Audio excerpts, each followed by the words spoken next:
Welcome back. We're about to start a new and very exciting session in terms of topics and also the fact that it's final one, so you're going to get some rest today. To be very honest with you, because we were supposed to do it tomorrow, so we are all kind of stressed how we're going to do today. So if we don't do very well, so just blame Luca. Kind of hope that today I'm going to have an off day, but it wasn't meant to be. So, okay, if you, I hope it's okay with you, but I will not discuss, but I will just moderate this session because of this change that has been done. So I'll be very brief. As I pointed out, we have three very exciting papers that I had a chance to skim through, not to read them carefully. I planned to do it tonight, but I'll do it some other day, I guess, and I'll send my comments at some later stage. We have papers that deal with some very interesting topics that haven't really been explored that much in the Kosovo context for various reasons. We start with Besnik, who has treated in his paper to a much detail the impact of financial crisis or recent global crisis in the context of Balkan countries with specific reference to Kosovo. We had an introduction, early introduction to the impact of crisis by Will Bartlett. I think we're going to hear in detail what has been going on in terms of channels of transmission, the crisis and channels of transmission in the case of Western Balkans and Kosovo. Besnik treats various channels, exports, FDI, remittances, changes in prices, and etc. Next, we have two presenters that I sort of thought that I could place them in their discussion or their papers in the context of institutional development in Kosovo. We both deal in see institutional development from a specific angle, which is, I think, quite unique, because we hear issues raised with regards to institutions in Kosovo in terms of poor quality of institutions in Kosovo, poor enforcement mechanisms, law enforcement of IPR, property rights issues, etc. So we have both papers viewing the institutional development in Kosovo from the perspective of Rentier mechanisms. The difference you will find out with something that remained with me. The difference between these two papers is that Professors Giesen, right pronunciation, deals with a double trap. So basically, it deals with the Rentier from perspective of our own local institutions or local institutional framework, and also the impact of what he calls international rentierism.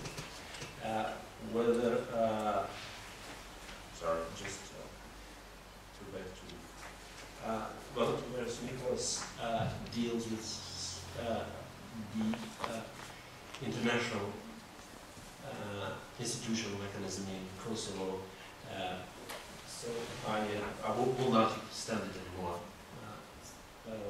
So I will just give the floor to Besnik to present this paper. Thank you.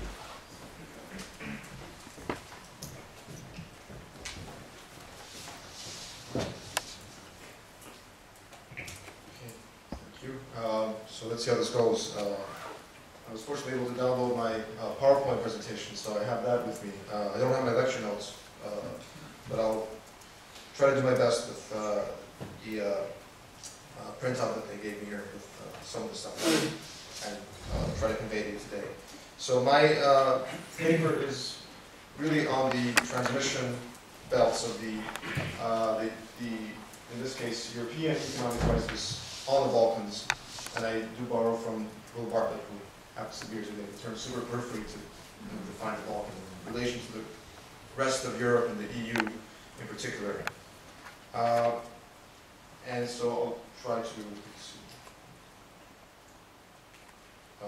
talk about that. So I'll start by just providing some context. I know this probably is not very necessary to give too many details about the recent financial crisis and then the economic crisis in Europe, which results from the financial meltdown in 2008. But we practically, and for all intents and purposes, live in an era of crisis, and the crisis in some ways is deepening, especially in Europe. As you read the headlines, everything in the news, you see that something wrong seems to happen either in Spain or Italy, or there's Greece, or across the whole continent. And so really what affects the Balkans in this context is that the Balkans really, even though it's not directly participants in some of the institutions and actors that lead or generate the crisis, it is directly affected by the global and the European crisis. And it's, in a way, a kind of double whammy that hits the Balkans, first in 2008, and then since 2010 with the ongoing eurozone crisis. So to give some three kind of general features of the eurozone crisis, or focusing on that crisis more specifically, because that affects the Balkans in a very direct way. The first is this high levels of debt, and of course there are many debates. I don't necessarily think the debt is the problem, but it's just the design of the eurozone and the monetary system, which deprives countries of certain policy tools to affect the levels of public debt, so on, devaluation, those kinds of things. So a lot of countries are kind of locked into certain paths which they can't break out of because of this whole currency design. But in any case, that's the sovereign debt has already caused countries like Ireland and Portugal and Greece and Cyprus to receive some type of financial assistance from the EU and the IMF. There's constant talk about Spain nowadays, and potentially Italy being at risk as well. Slovenia is not really doing so great as well. So the main point of this is that the aid has been was accompanied by a certain austerity package, which was forced upon countries, in which it's the idea is that you kind of carry out this economic readjustment that will restore your competitiveness and so on. But what it is causing in the meantime is really severe recessions and even depressions, like in Greece, right? These very long periods of very massive economic contraction that's extremely harmful for the, at least for the short term. We don't know what the long term process will be like. So this is just an indicator of the growth of government debt in the eurozone. So from below 60% levels of 2008 to about 72%. There's a general level, right? And there's many differences between the countries. So this is just a kind of general indicator. So I talked about the economic contraction, and again, if you look at, I'll show you this. I have a lot of data to show my notes, so bear with me. If you look at the eurozone average, the GDP growth rates in the eurozone, that's the blue line there. There's massive contraction after 2008, but then you see after this, what seemed to be a recovery, there's this again this downward trend, and that's again to kind of look at the differences or illustrate the divergences within that. You see the red line is Germany and the light blue is Greece, and you see that Germany is kind of still floating above the contraction line, whereas Greece has really dropped in terms of its rates of growth. And the third aspect, which is also of interest to me, is the social unrest and the political instability that that has brought into both within countries and also the tensions between the different EU member states, right? The major tensions on between the UK on the one hand, and Germany and France and some of the smaller countries, and these north-south divisions. The north, the kind of the better off northern states complaining that they're bailing out these profligate and careless spenders in the south and so on. These kind of stereotypes that emerge, but that's part of these growing tensions that are happening within the EU itself.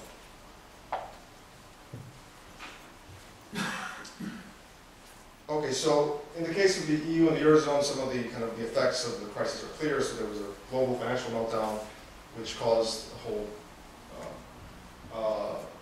fiscal problem, and then that leads to, in some cases, these major austerity measures, which leads to recession. So it's kind of the logic is kind of clear of what is causing the problems in the EU and in the eurozone more particularly. The ways in which the crisis is being transmitted to the Balkans in particular, I think, is a little less clear. And that's what I hope to clarify a bit with what I did here in this paper. So one thing that characterizes the super periphery, and to refer to Bill's work, is this massive deindustrialization, which varies by country, but is for the most part more severe than many other post-socialist countries in the Eastern Bloc, and that's also due to the conflicts, right, in the 1990s, especially in the former Yugoslav republics, and that's causing additional economic strain and kind of disruption of patterns of the traditional economic patterns.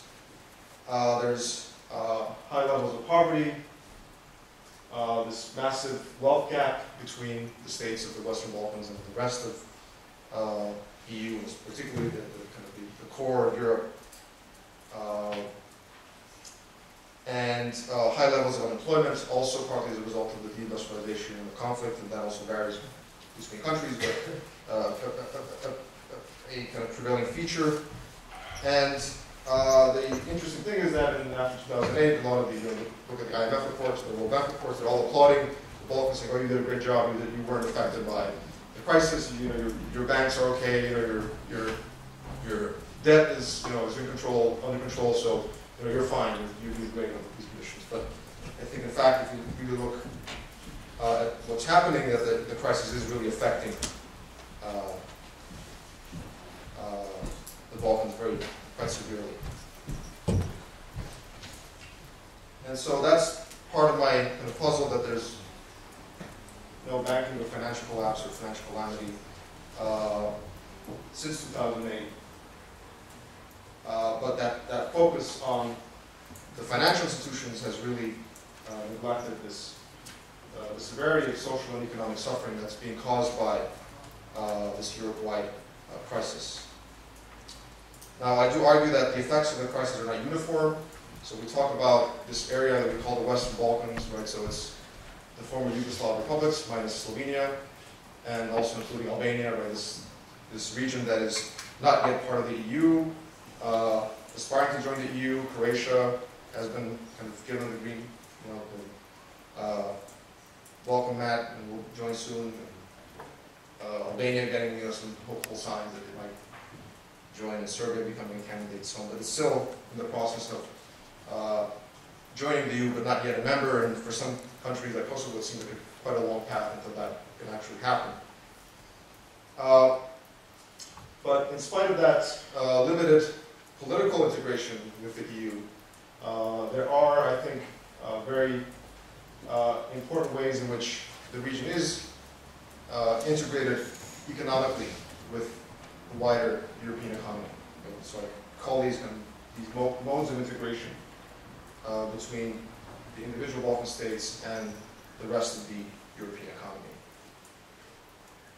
And so my argument is that the modes of integration really determine then how the crisis is transmitted.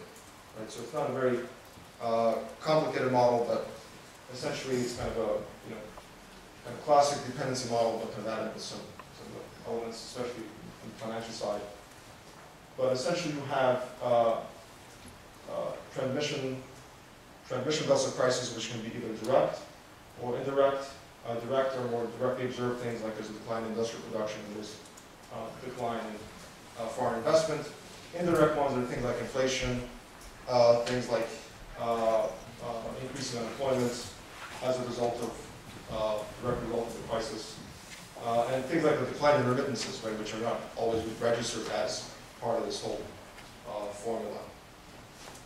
And so they all stem from different flows or different ties to this wider European economy. So I have three kind of basic simple categories here. There's import dependency, especially of basic goods, which makes countries more vulnerable to these indirect shocks. There's a rising commodity prices that affects the population locally. There's export dependencies, which is affected when exports decline. There's a decline in industrial production, which may lead to things like increasing unemployment, decline in wages. And also there's financial dependency. And there's aid dependency, which I kind of not really consider here, and I think it's becoming less of a factor in the Balkans. So there's not as much foreign aid flowing as there was in the past, so I don't think it's that crucial, so I don't really examine that very much. And you can also talk about debt dependency, so the degree to which states borrow from foreign lenders. But that I haven't examined here as well. What I look at is mainly investments, so things like FDI, and then remittances also, which are important, especially for Kosovo and for Albania, and potentially for some of the other countries in the region as well. I think the relevance of this is not simply to kind of understand the economics of the crisis and its transition, but then how it also affects certain populations directly. Right? So there's groups like semi-skilled and unskilled workers, which are affected by loss in wages and unemployment, and things like inflation, right? Basic goods prices rising. That may also affect political shifts within the countries as well. I don't have a simple model for that, but I think it's fair to assume that that's also taking place. And I think if you look at a place like Serbia, I think there is probably a strong connection between the crisis in Europe and the fact that Tadic and the Democratic Party of Serbia lost the elections recently against the progressives. It's worsening economic situation in Serbia, and I think part of the support of industrial workers, I think, also explains that shift as well.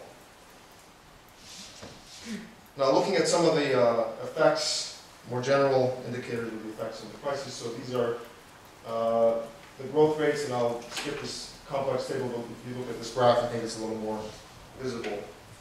This is the decline in gross domestic product, as expressed in US dollars, in countries in the region. Right? You see this massive kind of decline beginning in 2008, through 2009, and what's troubling again, right, is that in some cases there seems to be a bit of a recovery. So if you look at a place like Albania, the red line there, it seems like there's some recovery after 2008. But if you look at Croatia, which is the largest economy in the Western Balkans, that GDP levels still haven't returned to 2008 levels. And in fact, there's a trend of decline again in 2012. Right? That's the indicators at least are showing that. Same thing with Serbia, right? The largest economies affected directly with major GDP decline in the region. If you look at unemployment, right, there's a trend of rising unemployment from 2009, basically. If you look at essentially across the board in all the countries, there are trends of rising unemployment in places like Bosnia, in Croatia, in Montenegro and Serbia, where you have unemployment rising from around 13.6% in 2008, so before the crisis, to 23% in 2011. And so massive increases in unemployment. In addition to that,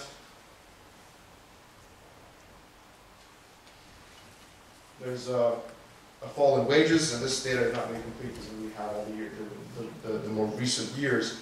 But again, you see a trend of decline in wages in addition to unemployment. So if you look at a place like Bosnia, right, there's a decline, or especially Serbia, I think, is we see the most drastic decline in average wages from 2008 to 2009 and 2010. And the same thing in Macedonia and in Croatia as well. So another direct pressure. Industrial production also in decline. And essentially industrial production, if you look at the absolute numbers, you see that that hasn't really been restored to 2008 levels. That's an ongoing trend. There's some recovery in some cases, but that's not really, it's not really restored to 2000 or pre-2008 levels. Okay. All right, so I'll see. So there's a decline in exports. Again, the largest exporters, Croatia and Serbia, facing the largest decline in exports, which I think partly explains the decline in industrial production, the rising unemployment. This is more recent export data from Croatia and Serbia. Again, this is quarterly data. You see the declining trend again in 2012, which is again the main concern here. Right? Okay, FDI has declined. I won't go into the details of that. I think what's important to note, if you look at remittances, we talked a bit about remittances, but if you look at the region itself, it's interesting to see that in Serbia there's a kind of increase in remittances, at least in absolute terms at the top line there. And then in terms of remittances as a percentage of GDP, there's kind of declining trend of the importance of remittances for the economies, with the exception of Kosovo, which is the purple line up there. Remittances are still a large part of GDP. In a place like Croatia, it's really insignificant. Right? It's very small in terms of what the remittances do for GDP there. This is a comparison of remittances in Albania and Kosovo, and you see in Albania there's a much more rapid decline since 2007 of remittances. In Kosovo there's kind of a steady, at least until 2011, a kind of steady flow of remittances that has kind of remained at a certain level. Now, 2 quick points, because I'm really running out of time. So, one of the main, I think, effects of the crisis has been through through the inflation, through commodity shocks. And you can really see how inflation is growing, is growing at a much faster pace in the Balkans compared to the eurozone. So the light blue line there is the eurozone consumer price index.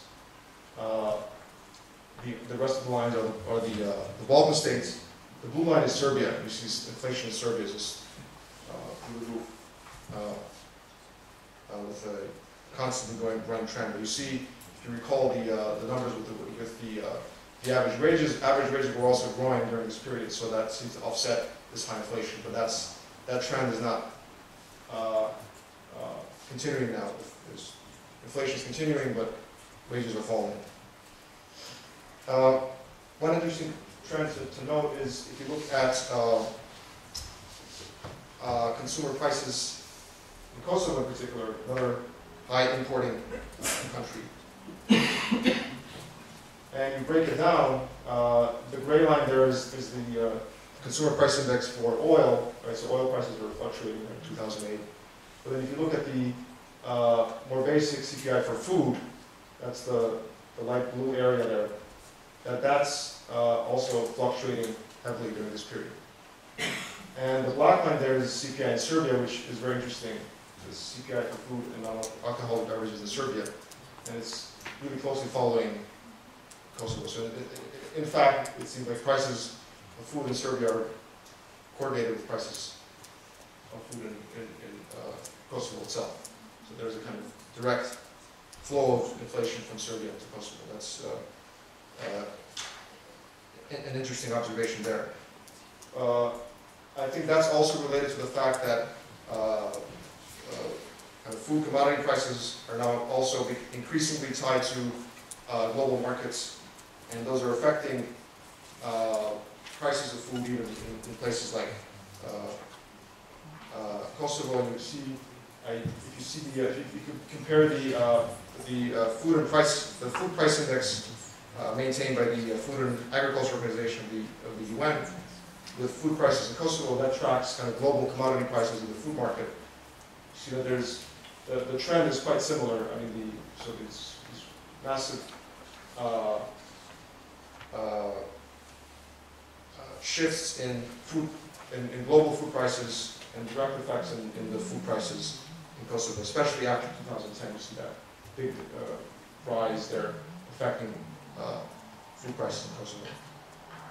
So finally, I'll skip all the other conclusions that I have. And so I had some measures here of looking at these, comparing the kind of the dependency and globalization. And I'll be happy to talk about those during the Q&A, or if you want to see the paper itself. So I won't go into the details of that very much, but just briefly looking at FDI, it turns out that FDI isn't really as significant in terms of the portion it forms in its share in GDP for most of the Balkan states, with the exception of Kosovo and Albania. Montenegro, which is kind of an outlier, where a huge part of GDP is formed of FDI. But places like Croatia and Bosnia, I see that FDI is actually quite minor. And even for a place like Croatia, which is one of the largest FDI recipients, it turns out that FDI isn't that significant. This is based at least on 2010 data. And in terms of exports, again, you see various exposures. So Kosovo is not really directly exposed because of its export. It doesn't really export very much, so it doesn't really have that dependency there. But countries like Croatia and Bosnia and Serbia, especially Macedonia, quite a high degree of their products being exports, and so that really goes to show that they're more directly affected by the export, the shrinking export markets in the eurozone. Okay, so I think I'm out of time, right? So I think you have another minute. Okay, so just to wrap up, I think there was some mention earlier about a kind of alternative growth model and what that might mean. And I think that's an important question to ask, but I don't think I really share Will's optimism about kind of the chances of growth models changing. I think what the crisis might do, I think, is possibly push these countries into looking for alternative ways of managing their development process that might not rely on the EU and the eurozone as much as it did. If the crisis continues, and if the EU has a kind of a hands-off approach with the region, I think that's a major kind of, in a kind of more geopolitical sense, I think that's a major problem for the future of the Balkans that might stem from this crisis. On the other hand, it's also the political changes that might happen within the countries. And if you think that there's a possibility of a rise of a kind of regeneration nationalism, that might potentially be on the cards if these trends really continue. And I think if you compare what's happening, say, in a country like Greece, right, there's a rise of new parties like Syriza and challenging the political establishment. Or if you look at Serbia, right, you have the rise of these old nationalist forces and regeneration of the old nationalist forces. I think the region has a risk the risk, I think, is higher of following the Serbian path than following the Greek path. I think that's another major concern that I think needs to be thought about in our current period. Thank you very much.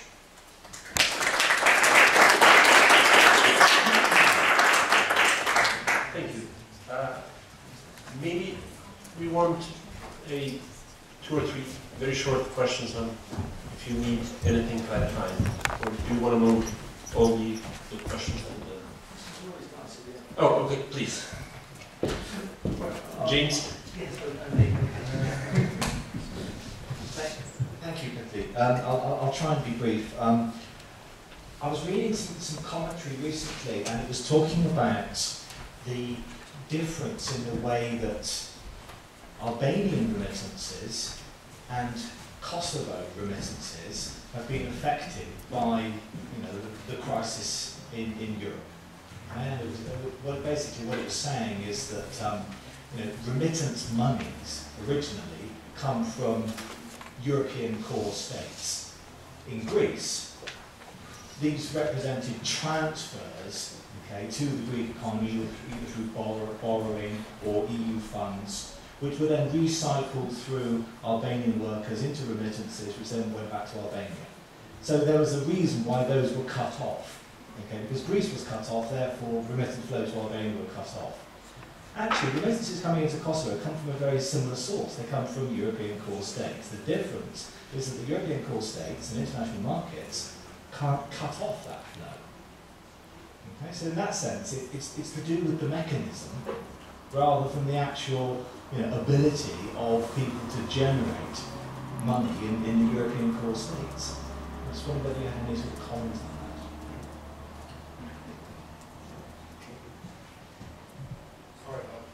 that. Yeah, that's an interesting observation, and I think we still don't know how the various immigrant communities are affected by the crisis, right? Kind of the basic facts. We know that most of the remittances in Kosovo come from places like Germany and Switzerland, which haven't been as severely affected by the crisis than the immigrant communities of Albania, which are mainly in Greece and Italy, right, which are facing much more severe recessions. And I think that's so the degree to which, I know, for example, that in Greece, construction was a major employer of the Albanian immigrants. And construction, yes, is just collapsed, basically. And so that may be an important factor, leading to declines. But again, it's interesting to see these differences that, so if you look at remittances itself, that it's very important where they're coming from, how they're flowing, and how sometimes the differences may be more interesting than the similarities. In fact, in 2011, the remittances for Albania didn't fall. And also the exports for Albanian exports recently increased. So, it's not necessarily, it can be also countercyclical development.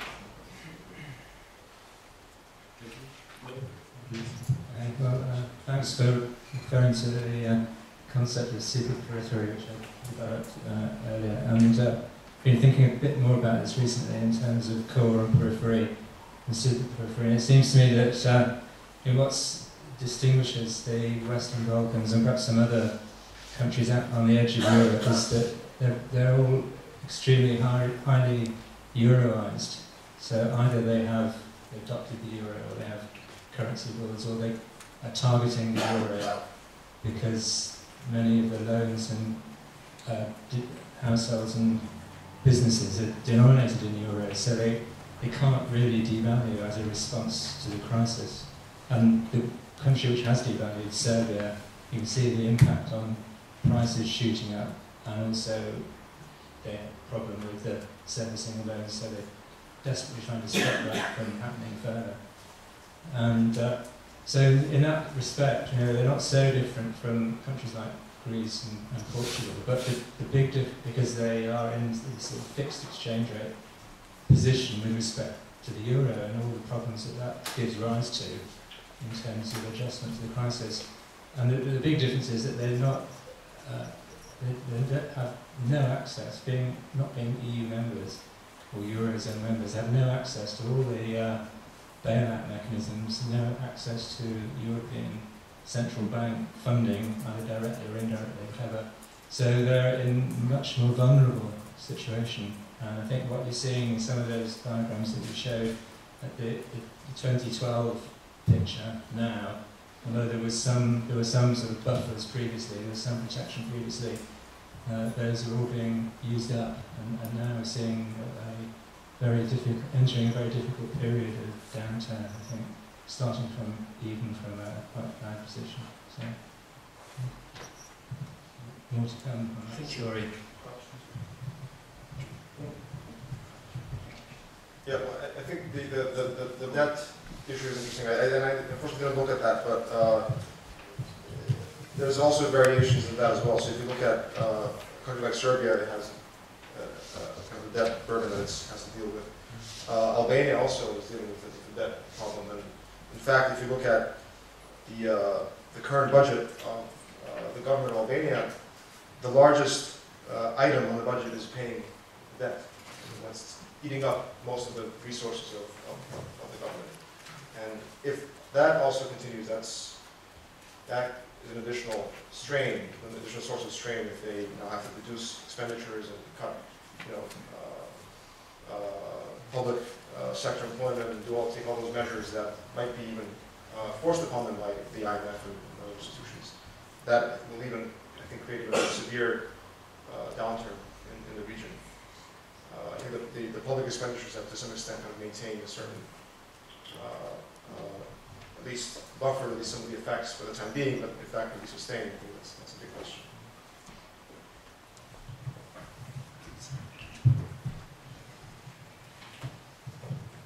Thank you. Thank you, Besnik, for the great presentation. Two quick comments. First of all, the Western Balkans denomination, it was coined by late Macedonian President Grigorov, and we people in the Balkans, Southeastern Europe, don't really like this kind of denomination, to tell the truth. Some countries, UK for example, doesn't even use it. Uses the terms Adriatic Europe. Adriatic Europe, United States State Department doesn't have this denomination at all. Somebody in Brussels loves it. In any way, just to keep that in mind. Now the point is this, putting my legal hat, we always think of plan B, worst case scenario. So everybody seems to be thinking here in Southeastern Europe that all the problems will be solved once we get membership, accede to the European Union. Everybody will be happy, will be living great. And I noticed that in think tanks in Washington, D.C. that I've been following lately, there doesn't seem to be thinking of policymakers in Washington that there is a plan B if eurozone fails, for example, or euro fails. What do you think of that scenario? And have you noticed anything in Albania, Kosovo, other countries of the region, whether they have any plan B or not, or just European Union integration, and that's it? Yeah, I don't think there's any plan B. I don't think there's really any serious thinking about, what if there's a collapse of the eurozone. And I think somebody mentioned, Richard, I think you mentioned, Robert, sorry, I think you mentioned the possibility that it might be a 10% decline, or someone mentioned it. Yeah, at least a 10% contraction, and that will directly lead to depression in this region because of the high dependency, as I pointed out, of the region on the European economy. These inflows, outflows, and that is a source of, I think, major concern. There is no plan B around here. I mean, there's some, Croatia is trying to kind of, going to Abu Dhabi and trying to figure out if they can get some investments from there, or China, and Kosovo looking to Turkey, and Albania, maybe Turks can come invest. They're an emerging country, and they're, might take the place of some of the West European investments, but I think that's kind of realizing it's not really a strategy that's taking place. Well, I think the crucial point here is that joining the European Union was an unmitigated benefit for the southern European countries.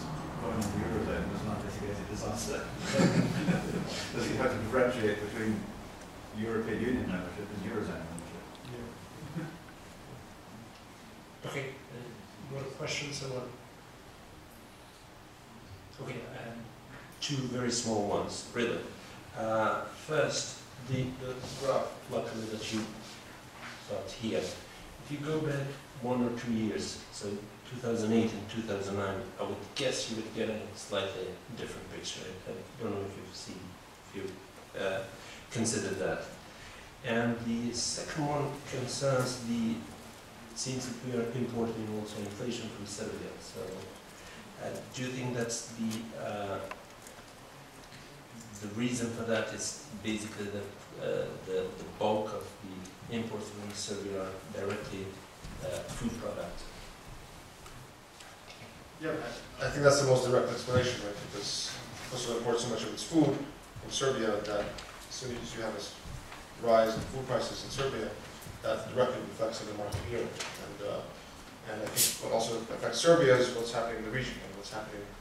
You know, there was the export ban on wheat in Russia a year or two ago, and that might happen again now because there's a major drought in Russia. That might raise again the price of wheat, and that affects Serbia, that affects the region. I mean, there's recently been, I think, an increase in the price of bread, but that's a major kind of staple in Kosovo. When you increase the price of bread, I think that's a major source of possible social instability because people are used to paying a certain price for this basic commodity.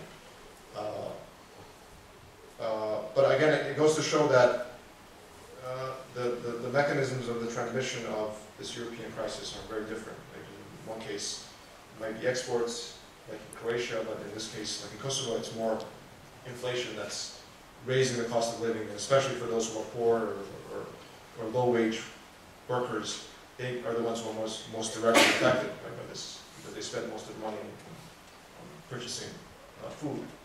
And so even the social effects are also very diverse and targeting the most vulnerable in the region, which that might lead to questions of how will this translate politically, kind of forms of political mobilization, and so on. Thank you. Any more questions, or shall we move to the next presenter?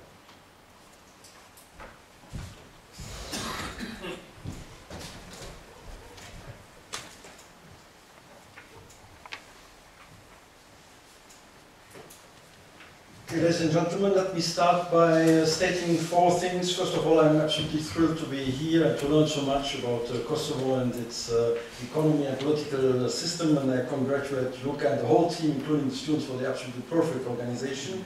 Second, I'm a political scientist, not an economist. I'm interested in the dialectics between the economy and politics because I believe that the economy is a too serious matter to be left to only to the economist. Third, it's my very first research on Kosovo. I've done previously some research on Montenegro, on Bosnia, Macedonia.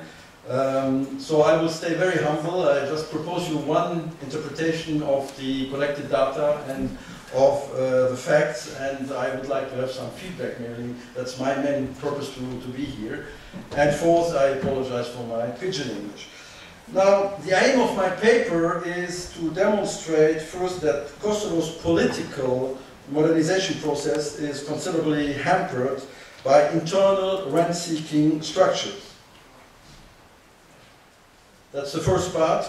And second, at the same time, the shift towards an international rentier pattern and the economic crisis in Western Europe may, as a collateral damage, threaten political stability in Kosovo. It is thus the contradiction between 2 spheres and forms of rentier capitalism, local and international, which may ultimately lead to political instability.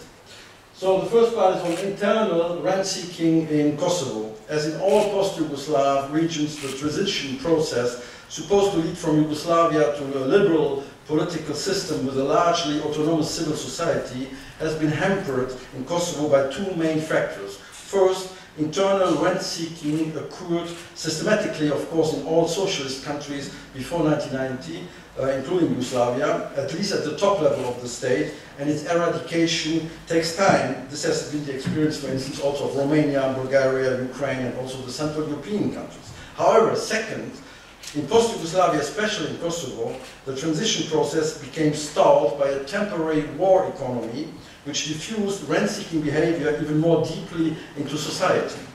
My point here is that while the new legal framework of Kosovo stays perfectly in line with the principle of a Western liberal political system and the rule of law, internal rent-seeking patterns actually block any de facto political modernization.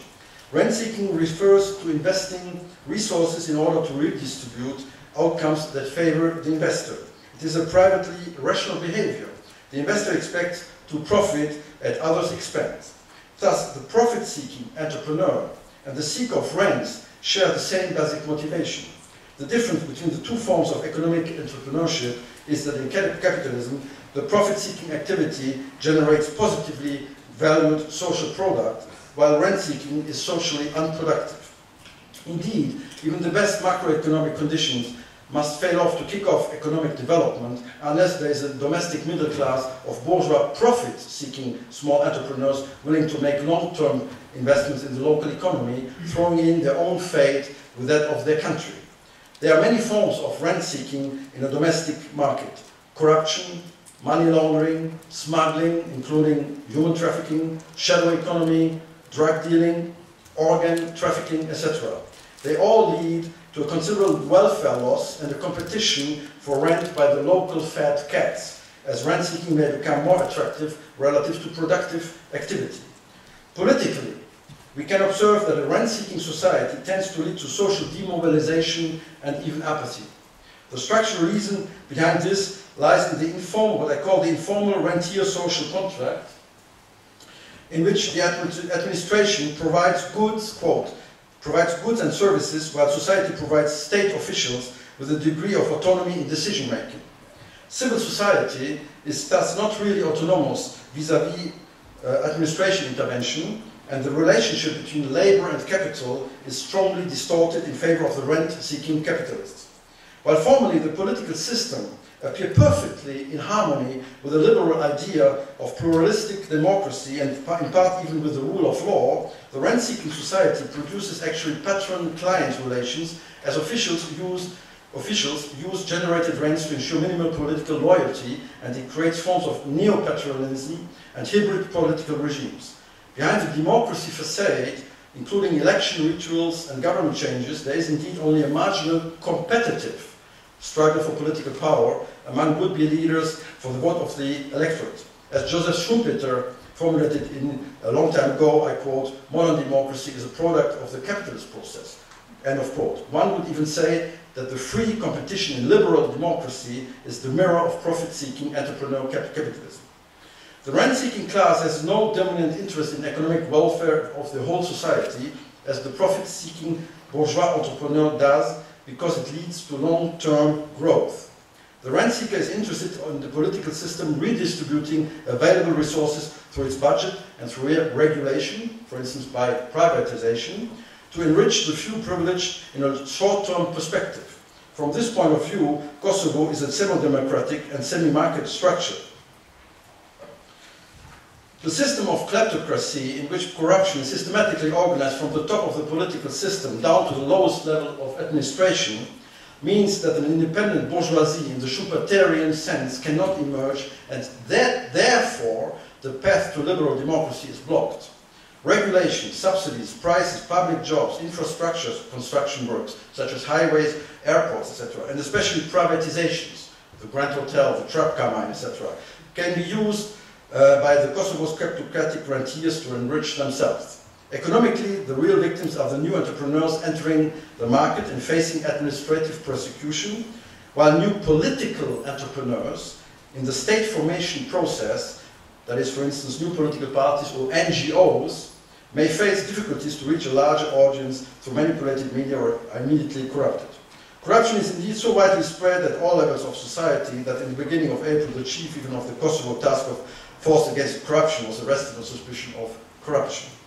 The system is therefore not patrimonialistic in the Weberian sense, or Max Weber, that is, with one single dominant ruler personally constituting the administration and the army, in which the public and private spheres are not separated. The system is rather neo-patrimonialistic. Here two subsystems coexist, the patrimonialistic one relying on private patron-client relations and the legal rational bureaucracy. The first sphere frequently invades large parts of the second, deeply perverts its functioning and hampers real democratization. Taken together, we can label it, I think, de facto a hybrid political system. Liberal reformers, intellectuals, politicians, NGO leaders, journalists, upper civil servants, etc., exist, of course, and are tolerated as long as they don't threaten neither the informal rentier social contract as such, nor personally vested interests. If they do, they may be either co-opted, corrupted, systematically threatened, their property damaged, pushed into exile, or even get killed. One recent example, you know it better than me, is the case of the mysterious death on June 14 of Dino Asanai, the chief of Kosovo's privatization agency. Journalists are frequently intimidated. However, there seems to be a way out of rent-seeking towards the establishment of a free political market. Indeed, one can observe a strong correlation between tax collection by the administration and social mobilization. Taxes seem to be the best quantitative indicators for governmental presence in society, as they depend on popular support and fear of punishment. As a counterpart, the citizen will require representation. No taxation without representation. The diminished need of the state to levy taxes from its citizens impedes the emergence of a strong liberal political system that illegitimately represents its citizens. State strength and the level of social mobilization can thus best be empirically measured through the level of personal income revenues accrued by the state. Income taxes are indicators for popular support and state building. The higher the level of personal income taxation, the more the citizens claim accountability of what will be done with the money, and may help profit-seeking bourgeois to change the system into a free and competitive political market of truly representative democracy. The rentier state class does not need to extract resources from society, since it's not the chief means that Kosovo has of gaining resources that can be used to barter for minimal acceptance of the informal rentier social contract. Many of the resources come from abroad, for instance, as the remittances, we saw about 10% of GDP, or in the form of donor foreign aid and loans, still about, today, 7.5% of GDP, down from 29 in 2006. In July 2008, the donor conference for Kosovo pledged over 1.2 billion euro, and in February 2011, over 550 projects had been entered into AMP, totaling over 1.1 billion euro in commitments. The donor assistance still accounts in 2011 for 20.6% of all revenues of all general government in Kosovo, local and central government. On the other hand, personal income taxes represent only 55.5 million euro of the budget, which is 24% of total domestic revenues. In long chains of principals and agents, donors and recipients have different interests. For the latter, it is of the utmost importance that the money inflow will substitute at least partly state intervention. This will make possible low-income tax levels, which in turn strengthens the social acceptance of the informal rentier social contract between the rentier state class and the population. Structurally, foreign aid and loans are a political trap, channeled into infrastructure and indirectly into consumption.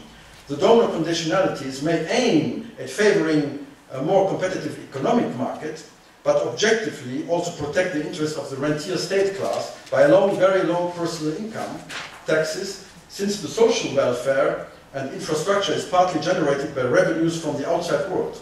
It shows a remarkable different political dynamic than for non-assisted societies. On the external side, it means the primacy of foreign policy, and on the domestic side, the lack of representation. Externally, the political system becomes a rent seeker in the international system, especially for loans and grants from donor states and from international institutions. Internally, the citizens may stay rather passive, even with an official unemployment rate of 45%, as long as the taxation is not too high and the very basic needs are covered by the administration. Kosovo is not a special case in post-Yugoslavia. Personal income taxes in Serbia, Macedonia, Bosnia-Herzegovina and Montenegro are also situated between 9 and 12% only. No representation without taxation. Low representation with low taxation.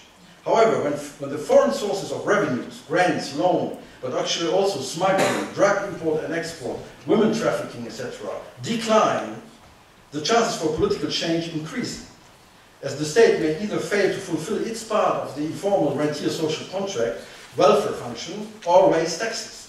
The point is that the recent tax reform in Kosovo actually even lowered the level of personal income taxation. The top level was brought down from 20% to 10%, and many people in Kosovo actually pay less. This is one of the lowest levels of personal income tax in the world. Second part, the Geoparadising of the internal rentier social contract by international rentiers. So far, we have seen that the rent seeking is the predominant feature of Kosovo. The system as such remains rather stable, politically speaking, that is without large-scale contestation, even if the unemployment rate skyrockets. As long as the personal income taxes are low and the administration provides minimal social and economic welfare and general infrastructure.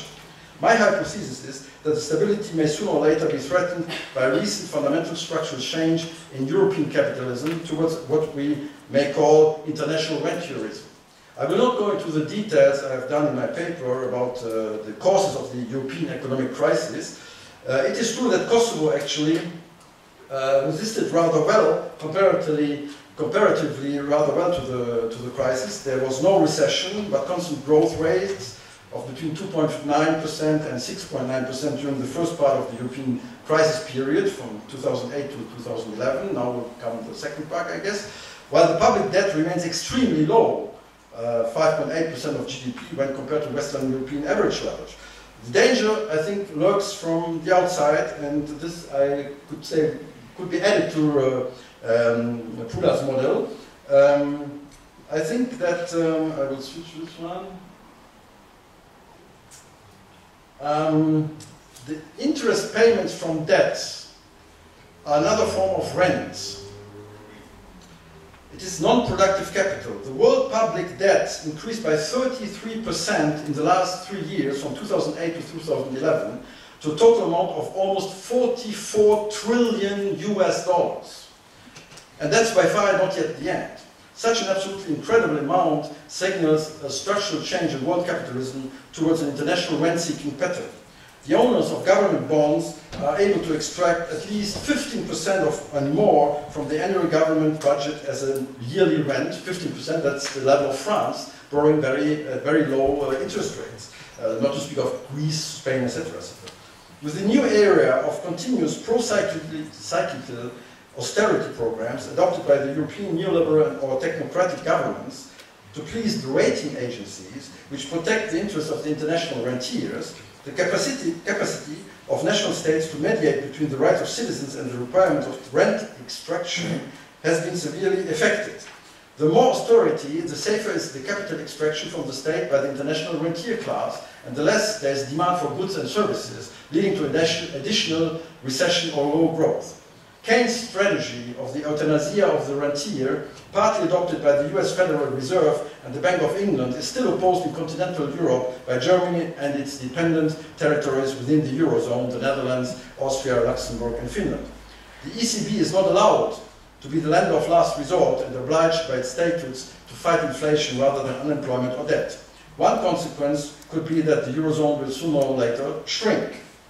The situation is explosive for the part of Kosovo which adopted the euro. It is quite different in its northern part, where the Serbian dinar is the used currency, which has a flexible exchange rate vis-à-vis the euro. However, the major threat is not a monetary one, I believe, but a new recession in the eurozone as a result of the recent shift towards rentier capitalism and austerity programs, reducing Kosovo's exports, remittances, and possibly donor transfers. The growth of remittances is already negative since 2010 and could further decline.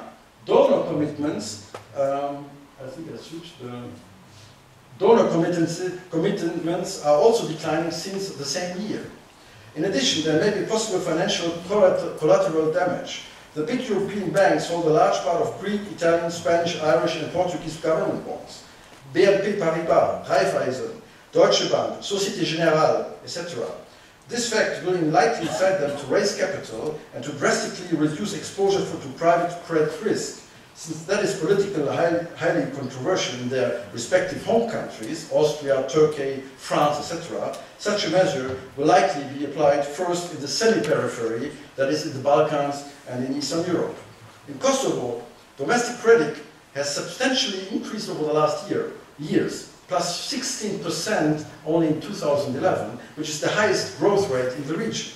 However, the point is that 6 of the only 8 established commercial banks are foreign, to which the Juga Bank and the Kosovska Banka in northern Kosovo have to be added. Foreign assets count for 89% of the total bank assets. To be sure, the situation is similar, as you see here, in Bosnia, Macedonia, Montenegro and Croatia, while the percentage reaches only 75% in Serbia. The commercial banks in Kosovo are mainly subsidiaries of Austrian, French, Turkish, Albanian and Slovenian banks, and of course the Serbian banks in northern Kosovo. If the present crisis persists, the headquarters in Vienna, Paris, Istanbul and Ljubljana will sooner or later decide to lower their exposure to credit risk in Kosovo, even before they apply similar measures in their home country. The ensuing credit crunch will thus hit Kosovo and other post-Yugoslav regions before the European core countries. In other words, the worldwide rise of the international rentier will produce the collateral damage of a possible severe economic crisis in the semi-periphery as a result of a credit crunch decided by the banks preferring to sacrifice the Balkans rather than to put into danger their home economies. This brings me to the conclusion and outlook. Caught in between, on the one hand, internal rent-seeking structures which prevent competitive market democracy as much as a real popular sovereignty, and on the other hand, the risk of collateral damage of the rise of the international rentierism through a sharp increase in world public debt, Kosovo may sooner or later face serious political dilemmas. A decrease in remittances and in foreign donor aids and loans, as well as a possible bank rescue, may cause much higher government expenditures. This can be financed only through a mix of 3 possible means. 1, higher public debt. 2, higher taxation. 3, the already very low social welfare may be further lowered. As a result, political contestation and claims for representation could spread significantly. The informal rentier social contract may be questioned or even possibly explode. The ability of the government in Prishtina and of the parallel authorities in northern Kosovo to smooth such a situation, or to the contrary, to manipulate and to instrumentalize it for the sake of the survival of the rentier state class, will be decisive. Since the economic situation is structurally speaking similar in northern Kosovo and in the rest of the Kosovo society, and actually all over ex-Yugoslavia, one possibility will then be to divert attention from the decline of the informal social rentier contract towards nationalist clashes. I thank you for your attention.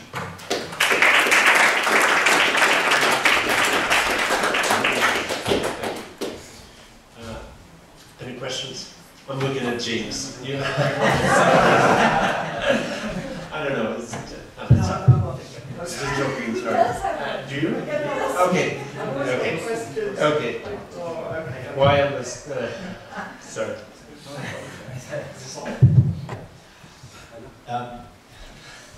Thank you very much for that presentation. I was totally full of information and ideas and theory, and interestingly applied to the case of Kosovo, so that was really quite fascinating.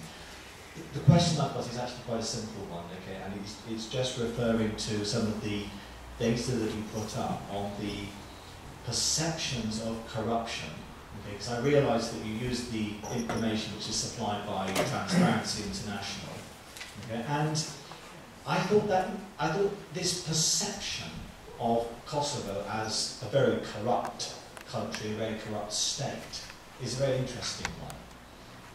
It's notable that if you examine, for example, the clarity of various institutions in Kosovo, the ease with which you can negotiate the rules and the bureaucracies of the institutions in Kosovo, it's relatively more straightforward and clean and simple than it is in other countries in the Western Balkans. And yet, people's perception of corruption in Kosovo is very high.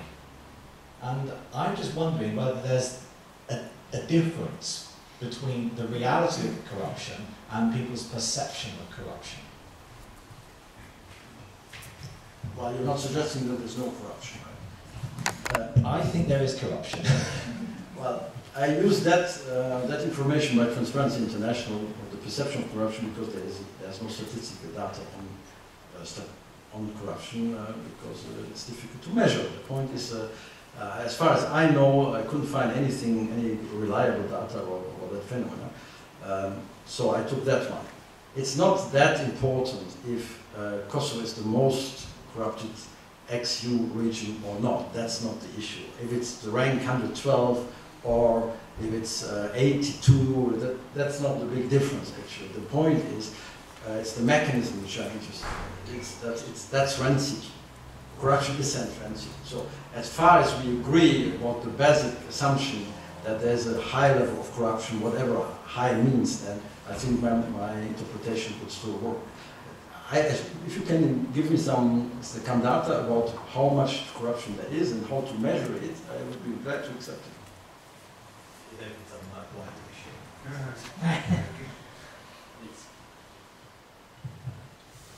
It's not only corruption, right? I had a question going back to your discussion of internal rent seeking. Would you mind, please? Sorry. Oh, I'm Andy Halterman. I was a Fulbright Fellow here in Prishtina last year. So I want to ask about the dynamics of internal rent seeking in Kosovo. And from what we've discussed today, we've talked about 3 different kinds of rents that can be distributed. One's revenues from mining and metallurgies, as Lucas talked about. There's aid revenues, and then there's remittances. And then one we haven't talked about, of course, there's government jobs, which can always be handed up by any state. And it seemed, well, as we discussed in the last panel, and I apologize, I forget who made this point, but remittances aren't, of course, channeled to the central government, so it seems like there's not an opportunity to distribute remittances as rent.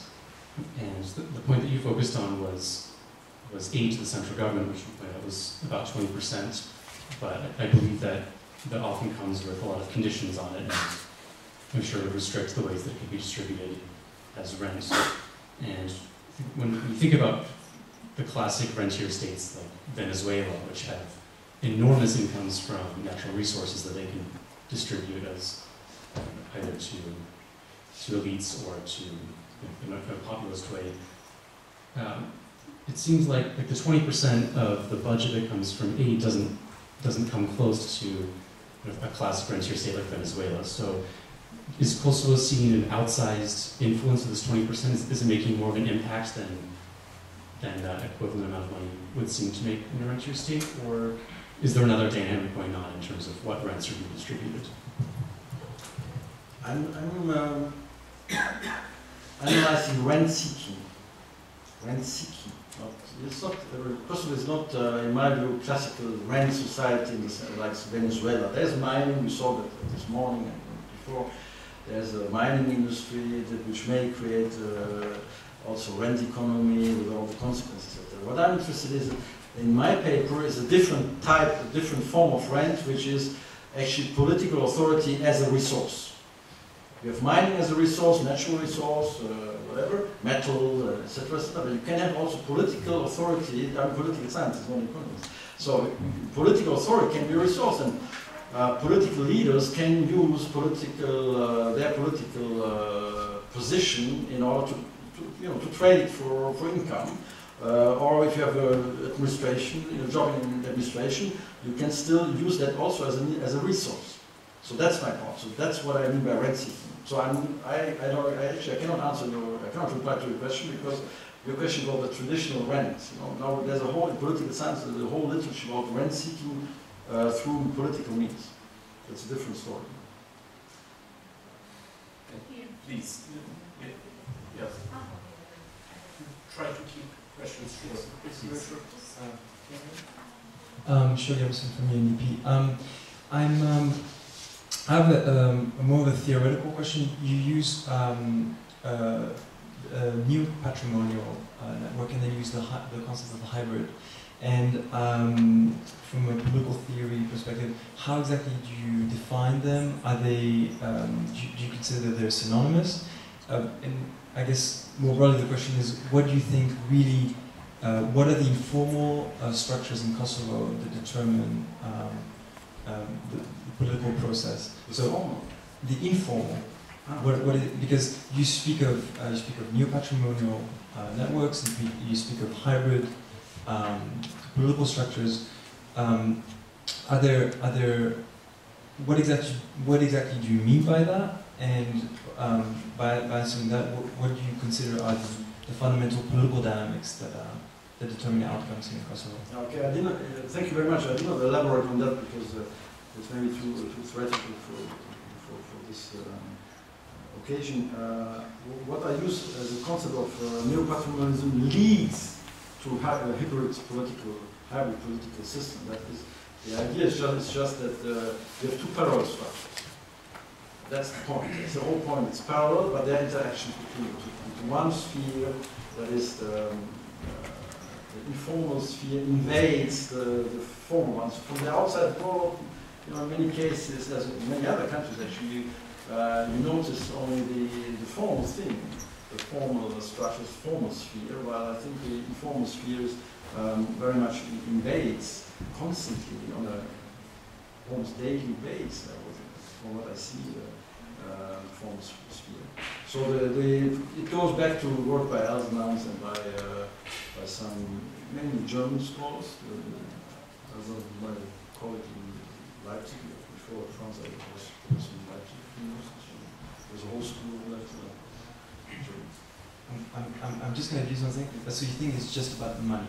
It purely is about, there are no social factors that determine this hybrid system? Cultural factors. No, I don't believe in that. No, I don't think there are the Balkans or anyway it's correct. No, I don't think there's the interest. I believe that it's just interests, vested interests. It's not culture because I must say it's the same. So it's not culture. I must say so in France.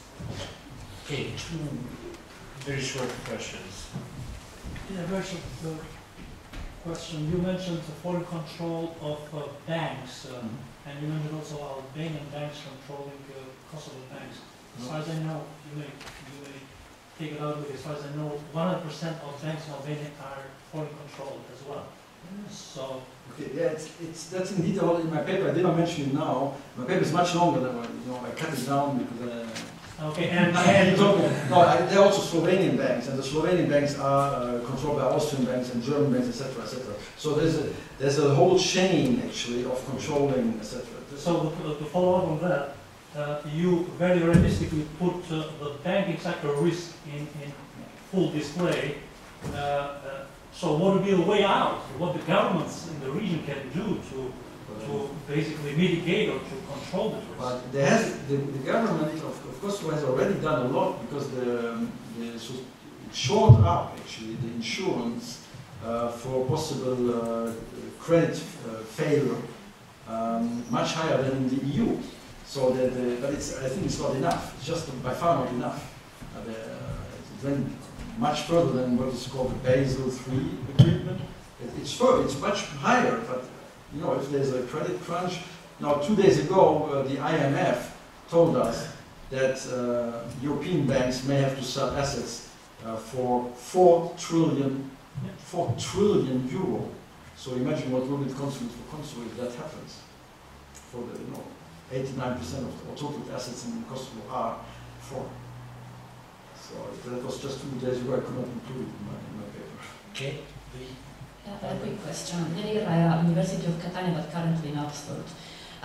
We share the same conclusion that tomorrow I will have a similar presentation of corruption in Kosovo. But I just wanted to know whether you apply the patron-client relationship to the institutional actors as well. I'm asking because if you have a look at the perception of corruption on data on perception of corruption about institutional actors, you will see that there's a schizophrenic approach because the same actors who are responsible for making agreements and fulfill the EU conditionality are at the same time part of the rent-seeking clan? It depends on what you call institutional. I saw the statistic about... Politicians. Sorry? Politicians. Well, political parties are perceived as the worst, right? That's what I saw. Yeah. That's what I agree with you.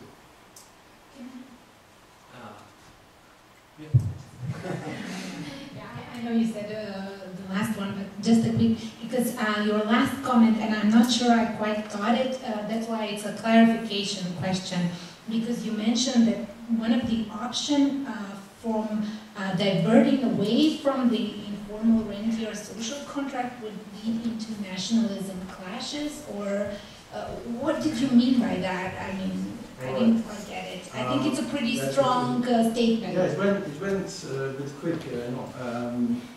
No, I think there's a major contradiction between two forms of rentierism.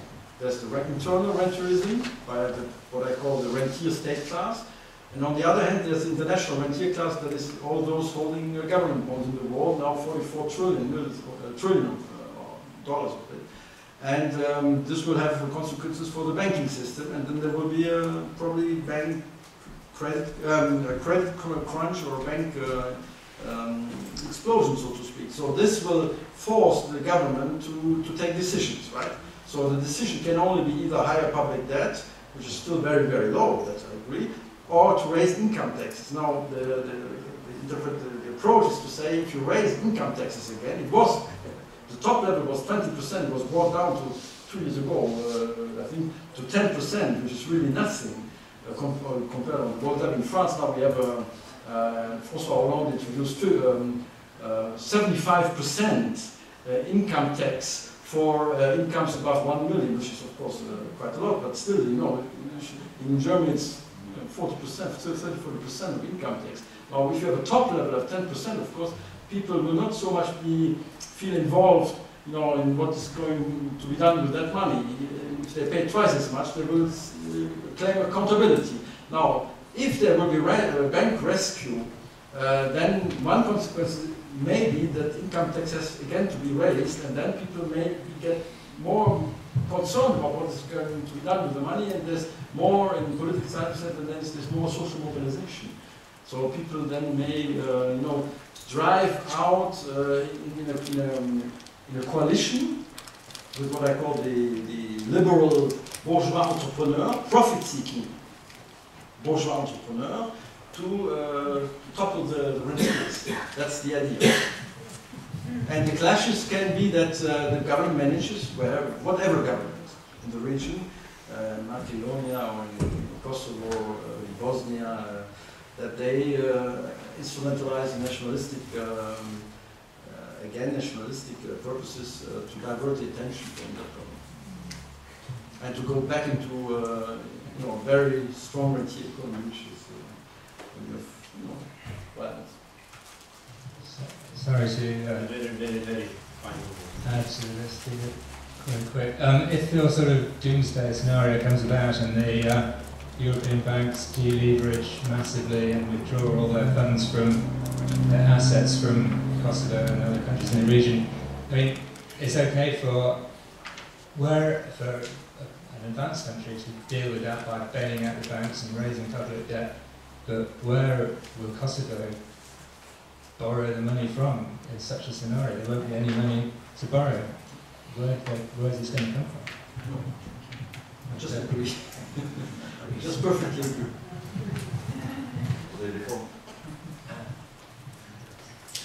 Thank you very much. Thank you. Shall we move to the next presenter? Nicolas, thank you. So I have the very hard job of delivering the last lecture of this very full day. First of all, I'd like to make mine plus initial comments. Basically, I would like to thank Luca and the committee actually for organizing the conference and for inviting me. It's a very, very neat conference. Also, I'd like to say that I'm also a political scientist, actually more an international relations scholar. more than an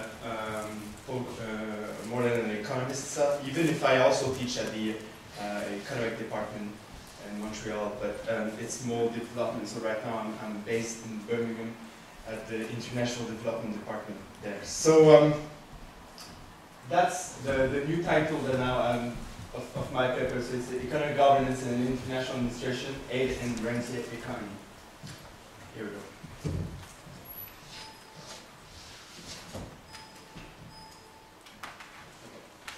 So basically, just to give you a little bit of context of my paper, I'm interested in international administration in general, and especially the perception of international administration.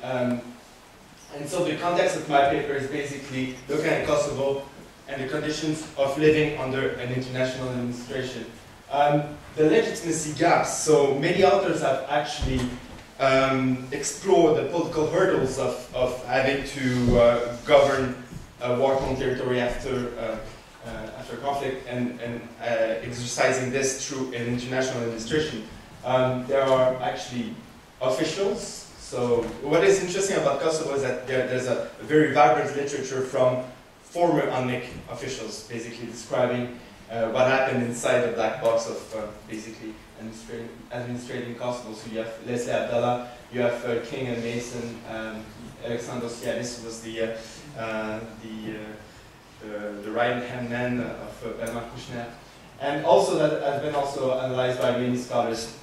So what I'm trying to do in this paper is basically link the political economy and rentier state theory that has been actually developed by many different papers in this conference.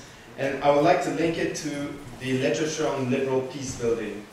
The liberal peace building paradigm implies that the focus of IR is not only in managing stability between states, but also to build peace within states on the basis of a liberal democracy and market economics. So the liberal peace encompasses socio-cultural norms that are associated traditionally with peacemaking, as well as the international and national structures that are seen as instrumental in promoting a liberal peace. So in this model, and it's important, economic considerations are central for liberal peace building implies basically the globalization of a particular model of domestic governance, liberal market democracy.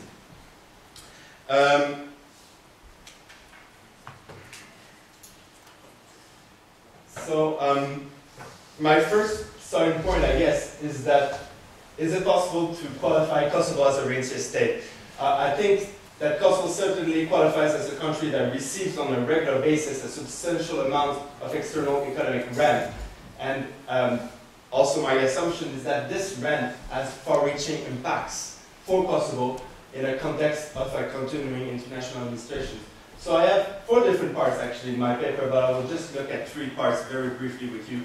First, I'm trying, it's a bit provocative, as I would say in a political economy conference, but I'm trying to revisit basically the claim that an international administration is an efficient means to govern Kosovo, and through this I will actually look at the economic data and actually the estimations that are based. It's not very hard economic data, it's more estimations. Then I move to the major economic issues that are left untouched by the international trustees, and then finally I look at the impact of transfers of international aid precisely on the local economy and the rent-seeking practices that are coming with it, from international actors as well as from local actors. In my paper I have a 4th part that is a comparative study of Kosovo and Timor-Leste actually. So it's something that you can find in the paper if you are interested. So this part is provocatively titled "Breaking the Spin." So what I'm trying to understand here is basically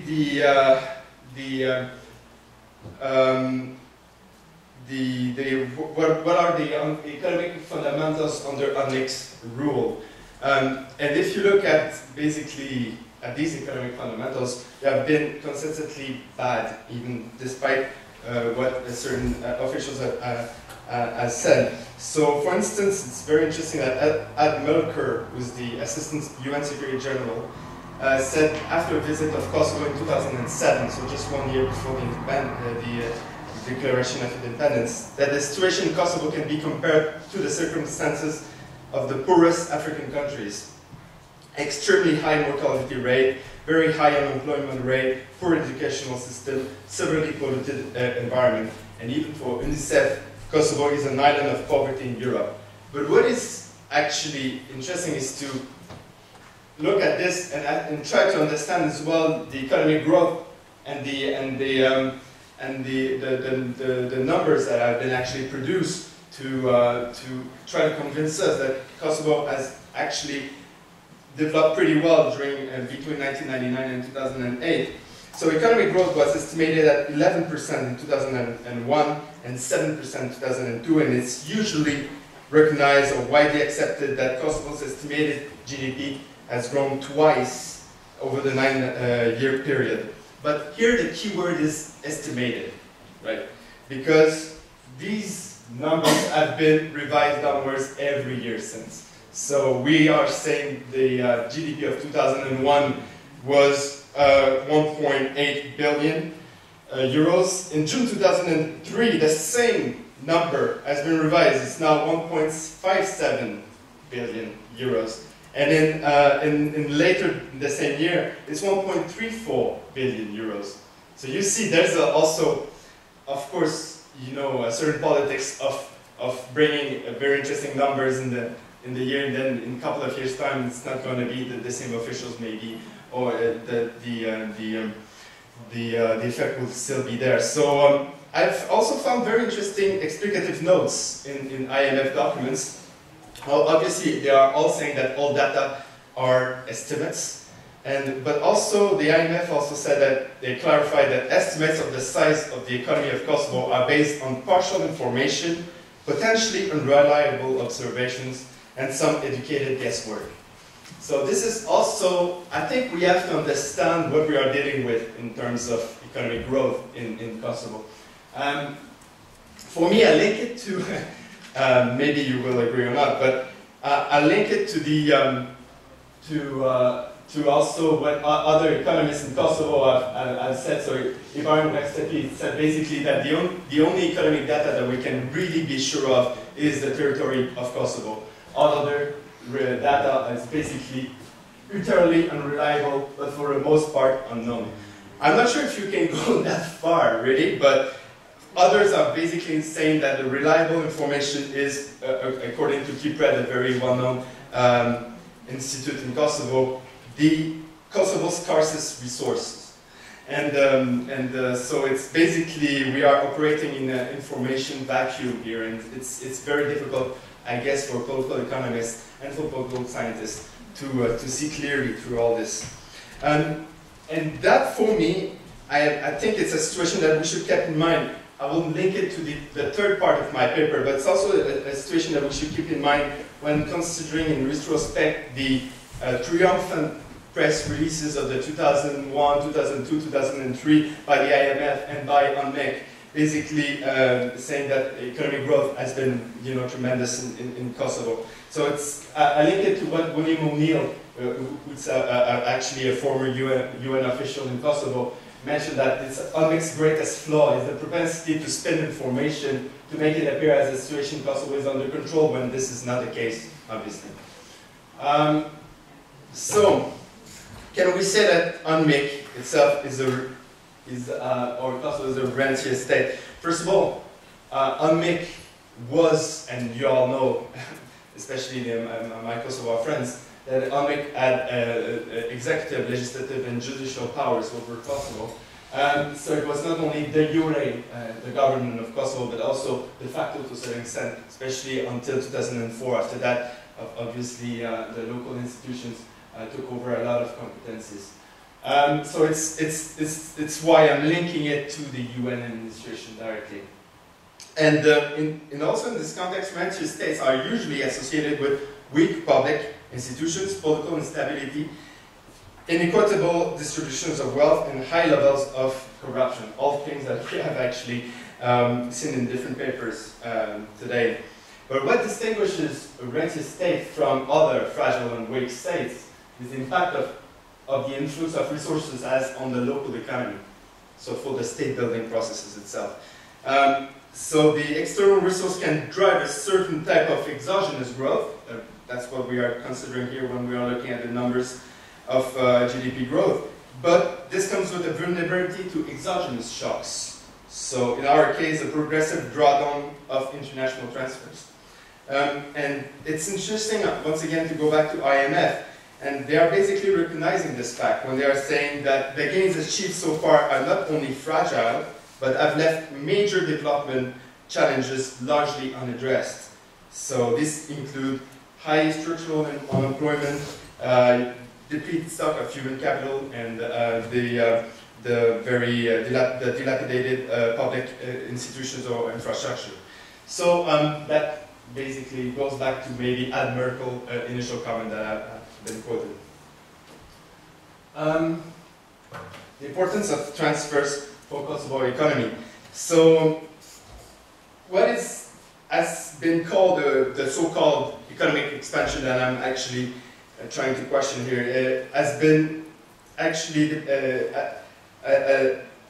has been possible because of the overwhelmingly dependence on transfers, especially from diaspora remittances, so something that has been actually discussed by other papers, but also by international assistance. So during 2002 and 2003, foreign assistance totaled 4.1 billion. So it's equivalent to over twice the Kosovo's GDP in 2003, and private inflows added another 2.4 billion euros. So their overall implications are clear according to SPIG, and I do share this opinion. GDP growth in Kosovo economy was driven largely by external transfers, and rather than from any lasting increase in the productivity of Kosovo's enterprises. So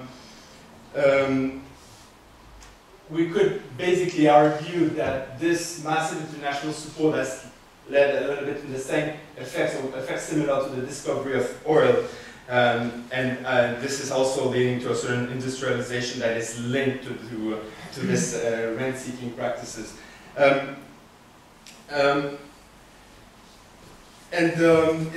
What is also interesting in the paper, I'm also using the Dutch disease effect. Once again, it's defined as the negative impact of an economy of anything that gives rise to a sharp inflow of foreign currency. So the original Dutch disease is linked to the real appreciation of the national currency in the context of resource wealth. So it undermines, to some extent, the competitiveness of all economic activities. It was coined by the economists in 1977 to describe the impacts of the North Sea gas bonanza on the economy of the Netherlands. So that's something that has been described by Luca, for instance, or others. So if the monetary aspect of the Dutch disease is less applicable to Kosovo, as Luca said, because of the adoption of the Dutch mark and later on the euro, I think the other effects of what you call the effects of the easy money are still valid for Kosovo. So in the words of Michael Donderstad, one of the effects of the Dutch disease is that the government is not really interested in developing the national economy as a tax base because of the availability of the rents. So here, what I'm interested in is the rent-seeking practices. So there's a fundamental process where a low-rent economy aligns the incentives of the elite with those of the majority in growing the economy by providing public goods and efficiency initiatives, whereas the high rent incentivizes the elite to pursue immediate self-enrichment by channeling rent through the patronage networks at the expense of markets, which distorts the economy. So the distortions are created by the sudden inflow of aid. And once again here, it's not a random frustration about economic data here, but it's obviously really hard to get any strong and reliable data on rent-seeking practices in Kosovo.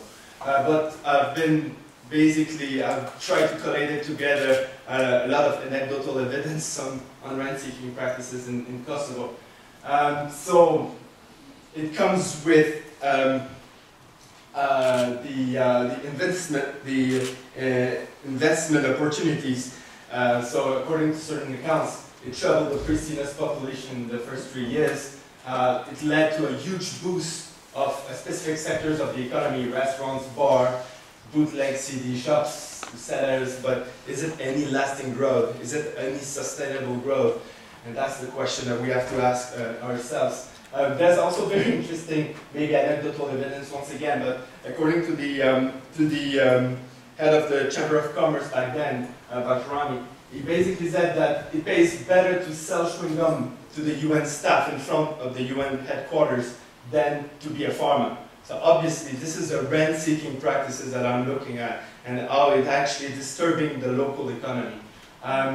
There's also the widely used example. I'm not sure about that. I also said these are really really soft data, but the cleaning lady working for the UN that earns 4 times more than the government minister. What is sure is that it brings problems, it brings distortions to the labor market, and brings a certain amount of wage inflation, which remains to be assessed. Also, there's distortions for the housing market, so it creates opportunities for few, but problems for many, right?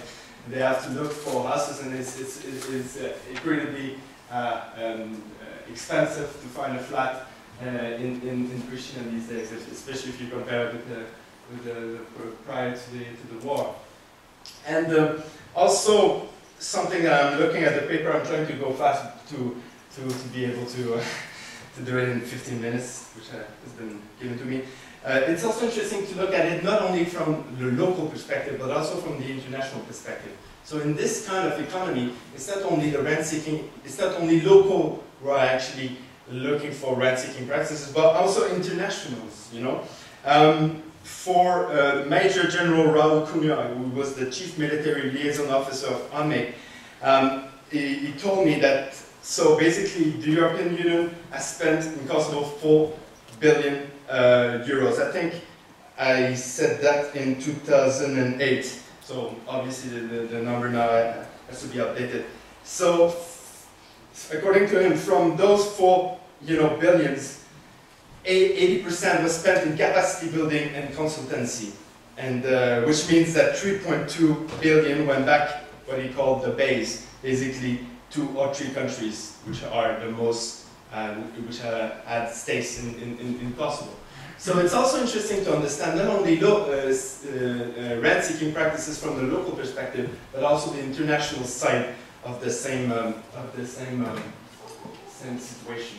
So in conclusion, very briefly, I'm interested in developing economics to understand that, formerly traditional development economics has long considered foreign aid as, a means to tackle multiple socioeconomic pathologies quickly and simultaneously.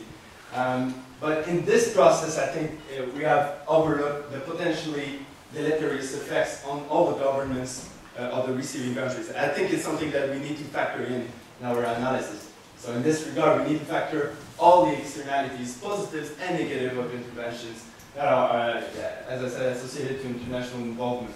And for me, in this paper, obviously it's a work in progress, but the Rentier theory brings interesting insights into the state-building literature.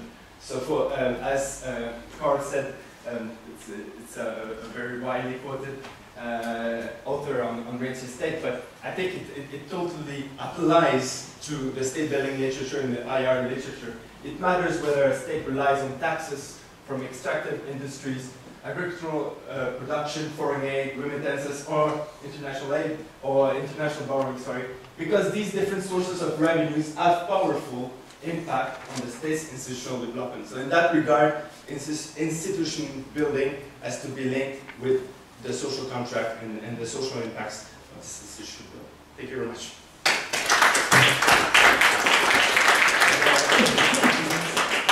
That's fine. Any questions? Please.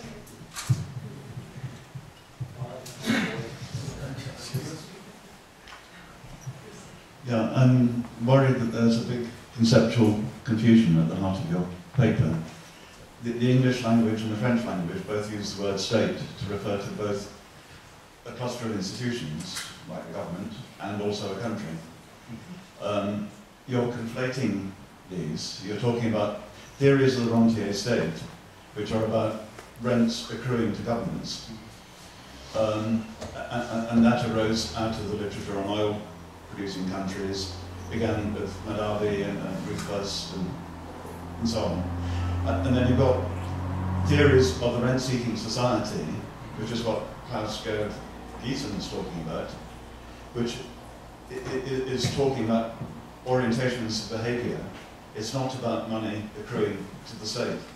Kosovo may be a rentier state in the limited sense that aid money is coming directly to the government, but the other inflows of rent don't actually accrue to the government and don't make Kosovo, or contribute to making Kosovo a rentier state.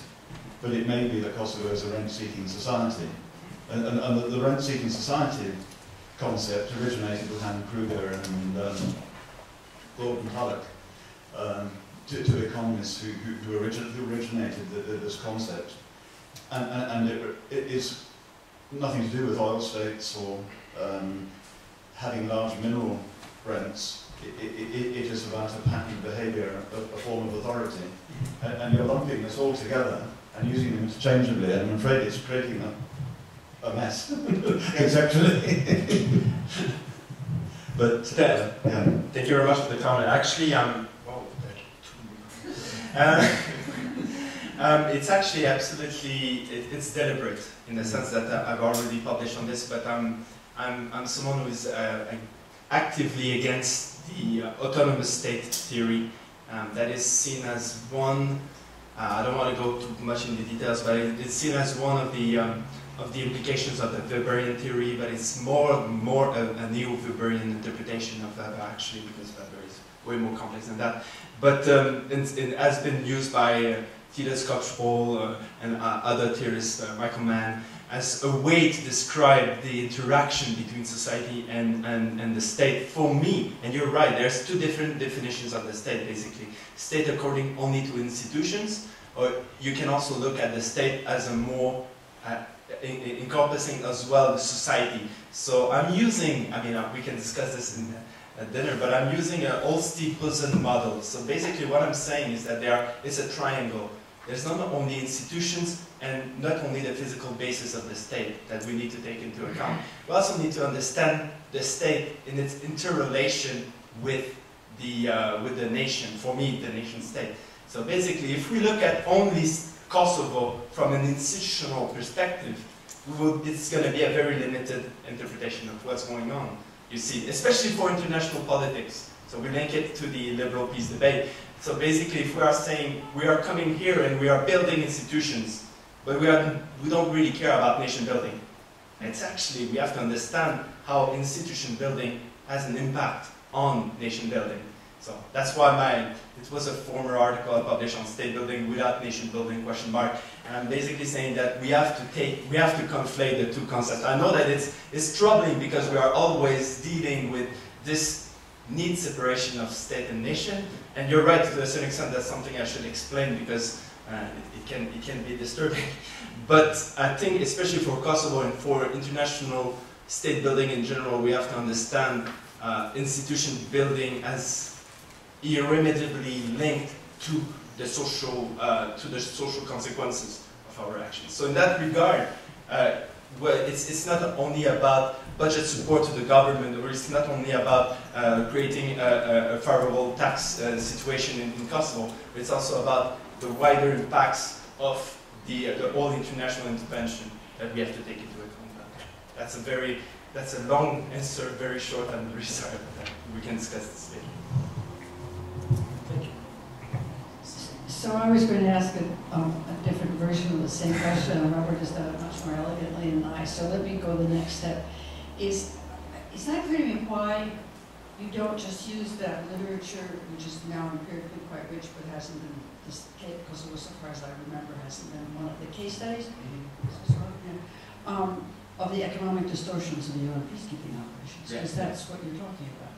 Absolutely. Yeah, research, Halloran and so forth. I'm all with you. But so why not just talk about that rather than Rentier state? That is to say, what leverage do you get? I was just remembering Michael Ross's most recent work about how, and this is the same thing, how much the concept of Rentier state has become totally overstretched in Sartorius' sense.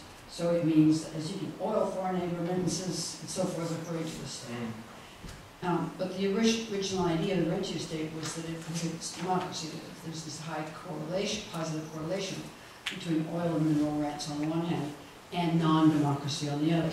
So then, to remind you of that article, which I'm sure you've read, he said one way to restore the usefulness of a concept, now that it's overstretched, is to test it statistically.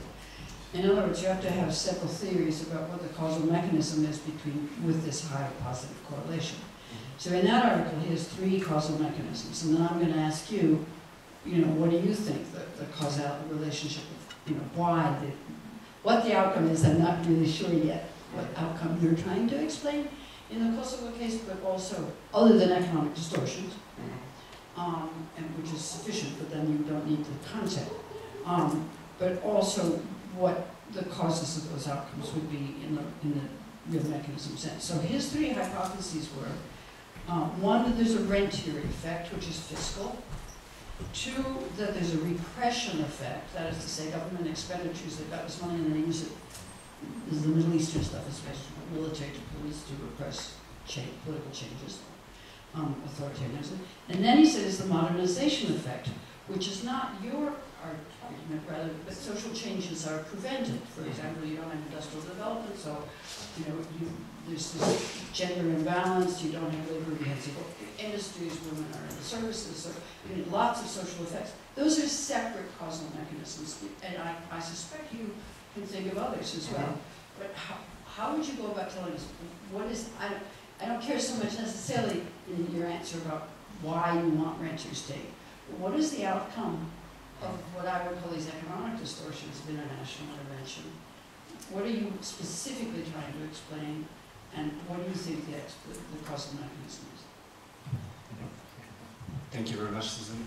Very, very interesting point. Well, you're not that interested about my answer, but I'll give it to you anyway about the rent seeking, the rentier state theory. Actually, no, I just assumed you felt. Yeah, no. But I mean, this is a work in progress. So obviously, all comments are welcome. But I'm basically building this analysis on Richard Haughty's use of the concept as the geopolitical rent. I found it personally very interesting, and I'm quite unsatisfied with the current literature on unintended consequences of peacekeeping. It's an interesting way to portray this, but it's to me a very convenient way and very apolitical way to portray these consequences. This is basically, oops, there was certain distortions, but they were not really meant to be distortions, so we are sorry, but we do better again. So it's this process, and what I'm interested about the rentier state theory. It's not really the theory itself. Maybe it's more the rent-seeking practices. So you might be right. Maybe I should actually label this differently. But what I'm interested in is the rent-seeking practices internationally and locally. And what is the outcome? I guess I think it is important right now for policymakers, but also for clinicians to understand all these factors. I think it will be important to be able to factor this in our understanding of how to respond to future crises. So I've been working for the last 2 years on Haiti mainly, and what we are seeing in Haiti is basically the same old story again. A lot of internationals coming. We have burgeoning, restaurants in Port-au-Prince, but the people now are questioning: is it going to be any lasting, development? What is going to happen when the aid caravan will just go to another continuous route and go to another local? So and what I'm trying to do is trying to bring politics back a little bit in this conception of rent-seeking practices, and not only unintended consequences of peace building, but also structural conditions basically that are linked to certain precise interventions and ways of intervening. So political back in, and also an outcome that is potentially also bringing these considerations really in the middle of our own understanding of international interventions. But as you said, I think you're right. It's a concept that we are stretching, but there are a growing, let's say, literature on the geopolitical rent, and personally I find it very interesting. But it's right that it's contested because the concept itself is more applicable to natural resources, obviously. Should I just have a follow-up briefly? I mean, what you've said to me in terms of the outcomes, especially by adding the Haitian example, is an economic outcome, one for development. So I think you want to figure out, you don't have to answer me now, but in what you're writing, is what, I mean, yes, the state may be an intermediary because you're looking at aid and international UN peacekeeping missions, or whether NATO-led ones or whatever, have to get the consent of the sovereign state, so it's mediated that way. But I don't yet hear you saying anything about what the consequences for the state or the state-society relationship is. And the second thing, just as a kind of anecdote, when you cite Bill O'Neill in that early first slide on spin, he's not talking at all about what you're talking about. He was facing the fact that Kushner, as SRSG, was giving excuse over excuse with the Kosovo Albanians going with violence after June '99 against minorities, but especially Serbs, and giving them an excuse. Well, of course, you know, this is revenge is understandable, whereas Bill O'Neill was the head of the Human Rights Mission. So he was having to write Secretary General report saying, these are all violations of human rights, and I can't tell you why the UN isn't doing anything about it. And what he was most worried about, as he sort of hints at in that book, what he was most worried about was the daily press conferences. You know, at some point they're going to ask me, why are we doing something about human rights? Why are we giving it an excuse? That's where the spin is about. That's very interesting, and that means that I have to follow up with an interview of Bill O'Neill. But I also found it interesting, also quoting it in my paper, a confidential study conducted by the Institute for European Politics of the German government.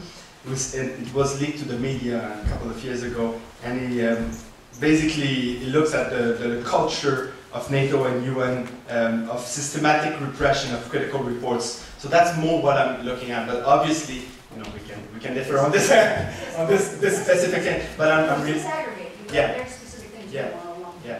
But I wouldn't say that I'm not interested in state society. I think I am interested in the international aspect of it, but I think we have to link international aspects of the rent-seeking practices with the state of Kosovo, because Kosovo was administered finally by the UN. So, and still, you know, formally. No, but we can discuss this later.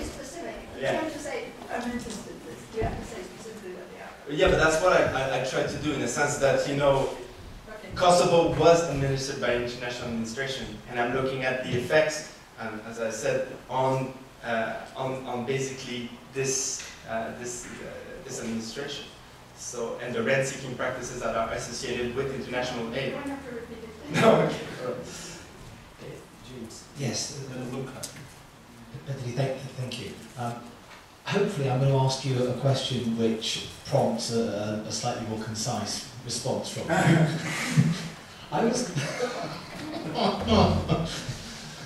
What was occurring to me was that, and I've been, just to let you know, I've been coming to Kosovo regularly since 1999, and I'm sort of remembering a lot of these events that you've been referring to. But what occurs to me is that I'd like to have a little bit more sort of clarity from you about the extent to which the international community's administration, or unmixed administration of Kosovo, was responsible for the distorted development process in Kosovo, either by its actions or by its inactions. And which was the greater?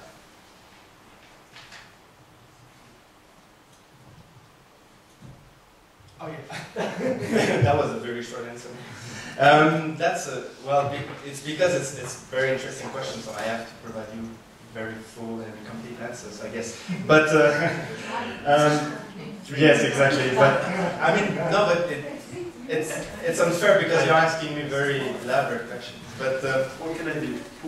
But I think you're totally right in this question, and this is something that goes to the heart of the UNMIC policies, especially until 2004. And as you know, King and Mason basically made this argument very forcefully that it was actually UNMIC's inaction. And it's totally right. But at the end, being the government de facto in the Euro of Kosovo brought all the onus, and basically everyone was pointing the finger on UNMIC for whatever happened or didn't happen. So it was they were in a situation where everything you do, you basically seen as being illegitimate. So you're totally right. It's as much a question of action or inaction. But as I'm saying here, it's not a question. I'm not trying to target specific policies or to specific persons even. It's more a structural problem. Not problem, but it's a structural situation that leads to specific consequences that I'm just trying to briefly and very superficially address, but it's something that should lead to a future research project. Yeah. Thank you very much. Yeah, I was going to make a point. 2 more questions, please. 2 more questions? Just because we are running some 45 minutes late, so do we have time to, should I? Yes. Right. No, I wanted to make a quick point on rent-seeking theory, taking the cue from Robert Bigelow's useful distinction. I think there's really 3, in the course of this panel, 3 forms of rent behavior, rent-seeking behavior have been identified. And the first one is the typical case of the rentier state, so a state that earns the lion's share of its earnings from rent, from unearned income, such as aid or resource windfalls. And that case scenario creates a kind of informal social contract, as Klaus explained, whereby the society, the population, is happy to forego control and accountability over the state in exchange for the type of spending that the state will engage in, right? So white elephant projects, universal subsidies, lower tax rates like in Kosovo, so that's the kind of informal social contract that emerges under a rentier state. The second type is a rentier society, which is actually very close to the rentier state. A rentier society or rentier economy is an economy that earns income from unearned sources, such as remittances, aid that are not channeled through the budget, but go straight into society, into NGOs, for instance, these two sources. And again, that creates a similar case, a similar outcome to the kind of outcome created by a rentier state. In the case of the rentier state, you've got, this, in Karl's famous phrase, a substitution of spending for statecraft. In the case of a rentier economy, you've got a substitution of production for consumption. That's quite similar.